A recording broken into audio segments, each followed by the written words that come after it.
Niyonshuti Yannick umaze kwamamara muri sinema nyarwanda nka Claman yanyomoje abamaze iminsi bavuga ko yugarijwe n'ubukene bukomeye cyane bwatumye yirukana abakinnyi be bose yakinishaga muri filime ze. Nyibuke yuko ejo bundi yirukanye umunyarwandakazi Miki yakinishaga muri filime ndetse akanagurisha imodoka ye kubera ubukene. Ibi uyu mugabo yabigarutseho mu kiganiro yagiranye n'Igihe, aho yarabajijwe niba koko yaragurishije imodoka ye kubera ubukene. Yahise ashyiraho umucyo kuri ibi bintu, avuga ko abantu badakwiriye kwizera ibintu byose bivugirwa ku mbuga nkoranyambaga. Ati icyo nkunda kubwira abantu ni ukutagendera ku kintu icyo ari cyo cyose kiri kuri za murandasi, bakagendera ku cyo mbabwira. Nta kibazo na kimwe cyabaye kuko nta mukinnyi nahembye, nta n'uwo nirukanye, ahubwo ni kwa kundi ushobora nko kugurisha ikintu ukabwira umuntu uti ntakigurishije kugira ngo ngire icyo nyemura, we agahita avuga ati buriya ubwo yatangiye kugurisha ikintu cyangwa ubwo yatangiye kugurisha ibintu yakenye pe. Nubwo inkuru zikomeje kugenda zimuvugwaho nyinshi ko yakenye, ariko Claman we yavuze yuko abantu bakomeza kumuhanga amaso, uko bamuvuga cyane niko abantu ku bwinshi bamuhanga amaso. Ariko Claman yavuze ko nubwo adakenye nk'uko abivuga, ariko muri sinema yahuye n'igihombo gikomeye cyane yatewe n'uburwayi amaranye iminsi. Ati maze igihe nararwaye, muganga yansabye kuruhuka bihagije, mbonye ko ninjya mu byo kuruhuka abakozi banjye bagomba guhembwa bizagorana, nahise mbiha abantu babikurikirana, ariko byose byabaye ibihombo kuko bamaze amezi 4 bafata amashusho ariko ntayareba, nkasanga rwose nta wa mwimerere wanjye urimo, mbonye bitari ku rwego nifuza mpitamo kubireka. Uyu mugabo yavuze ko byinshi mu bibazo byavuzwe hagati ye n'abakozi be bamwe na bamwe ngo ni abantu bagenda bundi bashaka kubateranya ni inkuru, kuko ibi bintu ngo ntago byabayeho, kuko bagenda bavuga yuko ngo yabirukanye kubera ubukene, ariko nta bantu babyivugira ubwabo ngo ntabyo yigeze akora. Ati ikindi ibi bintu bimaze iminsi byanyigishije byinshi, kuko ngo ari ukuntu umuntu namugiraga neza akambwira ijambo sindisobanukirwa, ariko guhera ubu ngubu narisobanukiwe. Yarambwiraga ati nugira ineza uzayisanga imbere. Sinumva icyo ashatse kuvuga, ariko ubu ngubu ineza kuko nayisanze imbere ubwo abantu banyotaga, ariko gusa abafana banjye bakomeje kumba hafi baramumuriza. Nanjye nafashe umwanzuro ko yuko ineza yanjye igomba kwikuba inshuro 1000 y'iyo nari mfite. Wasanga ari Imana ngo yabikoze kugira ngo mbone ko ibyo nakoze ari ibintu byiza. Uyu mugabo yari amaze iminsi bari kumuvugaho amakuru yuko ashaka kujya muri Amerika, ariko gusa uyu mugabo bamubajije yavuze yuko aya makuru atariyo. Gahunda yo kujya muri Amerika muri iyi minsi ngo ntayihari. Ati ntabwo ngiye kugenda, ariko isaha n'isaha nagenda bibaye ngombwa. Hano ndacyafite amahirwe menshi kandi meza, kiretse mbonye nakibona amarongo.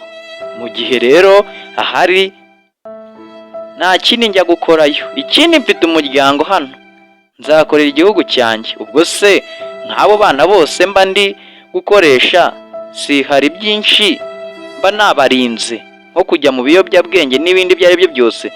Nzakomeza gukorera igihugu cyanjye. Kandi Claman yavuze ko urwego abantu bamushyiramo atari rwo ariho, kuko yavuze yuko ibintu bikiriho byinshi cyane. Ariko Claman hashire akanya gato rero, hashire iminsi mike, twumve araje ari mu marira menshi cyane n'agahinda kenshi, avuga yuko account ze zigera muri 4 zashimuswe cyangwa zibwe. N'agahinda kenshi cyane. Mwongeye kwirirwa nshuti bavandimwe,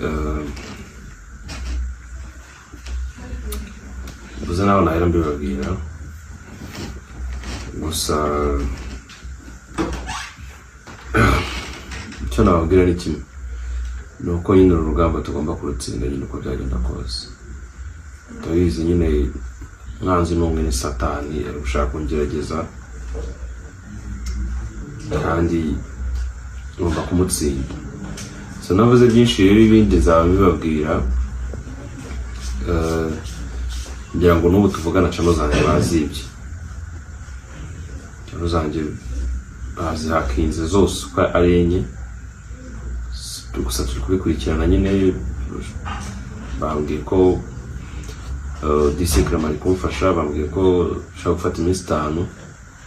Ubwo iminsi 5 mushaka ko mutari kubona ari ikintu kimwe na uploading n'ubwo ni igihombo gikomeye cyane. Iminsi 5 bari myinshi kuri channel 3 nyine ugomba gushow video buri munsi. N'ubwo ni hafi video 15 zose nyine zakomye kwinjiza amafaranga zigiye guhomba cyangwa se 20 bitewe n'uko nabyo nsobanura na kabiri. Izo video ni nyinshi. So rero muri iyo minsi wenda nta n'umuntu anabyizeye ko iminsi 5 ishobora gushira bikagaruka. Umuntu abaye mfunguye kandi gacano gashyashya kuba muri ku nimba ndi busenze n'icyo ndibona ko ari pe. Nimba ndi bushisheho sindi buri byo ndi bucisheho basi mupfe kuri ibyo ngibyo nyine wenda byiza Imana murebye muri musharinga akagira karara kabaye monetize umunsi wa 2 indi minsi ikurikira wenda iyo yakwinjiza nayo makeya.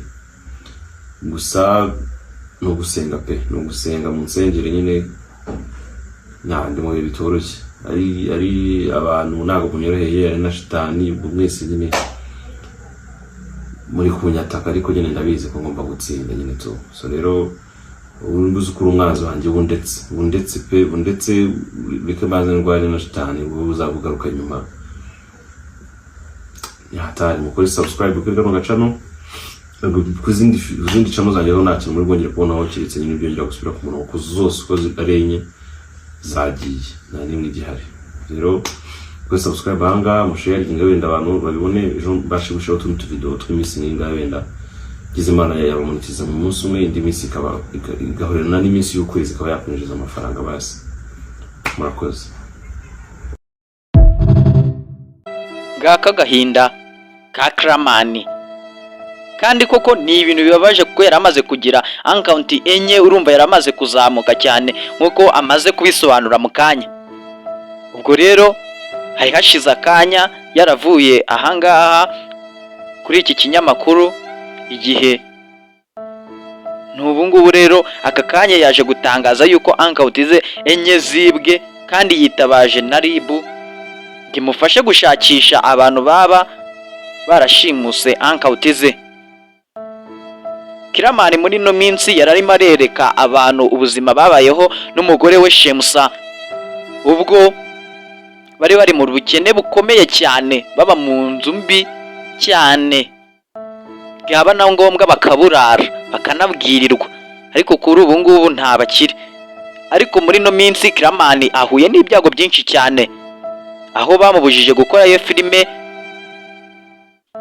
yamwinjirizaga cyane amafaranga menshi cyane Kramani, kuko wasangaga iyo filime ifite views 2 miliyoni, ibindi bintu bikurikira, kandi wasangaga iyo filime iri kurebwa n'abantu benshi cyane, like nyinshi cyane, comment nyinshi ku rwego rwo hejuru. Ariko iyo filime baje kuyimubuza kuyicishaho kuri YouTube channel kuko yabaga ari gukubita abantu.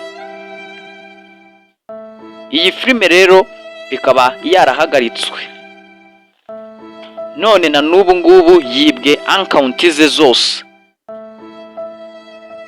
Mu kababaro kenshi ndagira ngo twihanganishe niyo nshuti ya Nick aka Kramani kubwo kubura account ze, ariko ndagira ngo tumwifurize ishya n'ihirwe.